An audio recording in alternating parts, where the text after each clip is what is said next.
அனைவருக்கும் மகிழ்வான வணக்கங்கள். நீங்கள் பார்த்துக் கொண்டிருப்பது கொங்குநாடு மெட்ரிக் நியூஸ் எக்ஸ்பிரஸின் இந்த வார சிறப்பு பார்வை. செய்தி வாசிப்பாளர்கள் நிஷாந்தினி மற்றும் ஸ்ரீமன். மனிதனாக பிறந்த ஒவ்வொருவருக்கும் ஒரு திறமை வேண்டும். அத்திறமையை வெளிக்கொண்டு வருவதில் சிறந்தது எம் பள்ளியே என்பதில் எவ்வித ஐயமும் இல்லை. எம் பள்ளியில் 8ஆம் வகுப்பு படிக்கும் மாணவி ஸ்ரீ சுபிக்ஷா ஈரோட்டில் மாநில அளவில் 55 பேர் பங்கேற்ற சதுரங்க போட்டியில் 7 சுற்றுகளில் கலந்து கொண்டு 6ஆம் இடத்தை பெற்று சான்றிதழ் மற்றும் கோப்பையை வென்று எம் பள்ளிக்கு பெருமை சேர்த்துள்ளார் என்பது பாராட்டுக்குரிய ஒன்றாகும். மக்களுக்காக தன்னையே தியாகம் செய்த தன்னலமற்ற வீரர் காமராஜர் என்றால் அது மிகையாகாது. 13/7/24 சனிக்கிழமை காலை முதல் 2 பாடவேளை பாடவாரியாக 50 மதிப்பெண்களுக்கு ஸ்பெல்வெல் தேர்வு இனிதே நடைபெற்றது. பின் மதியம் வரை காமராஜரை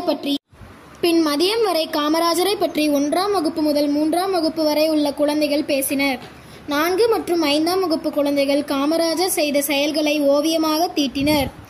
6 முதல் 8ஆம் வகுப்பு வரை உள்ள மாணவ மாணவிகள் படிக்காத மேதையை பற்றி அழகாக கட்டுரை எழுதினர். மதிய உணவுக்கு பின் மாணவர்களுக்கு காமராஜரின் சாதனைகளை பற்றியும் வாழ்க்கை வரலாறையும் படமாக காண்பிக்கப்பட்டது. இது மாணவர்களுக்கு மிகவும் பயனுள்ள வகையில் இருந்தது. கல்வி கண் திறந்த வள்ளல் மக்கள் மனதில் என்றும் நீங்க இடத்தை பிடித்துள்ளார் என்பதற்கு இவை சான்றாக விளங்குகிறது.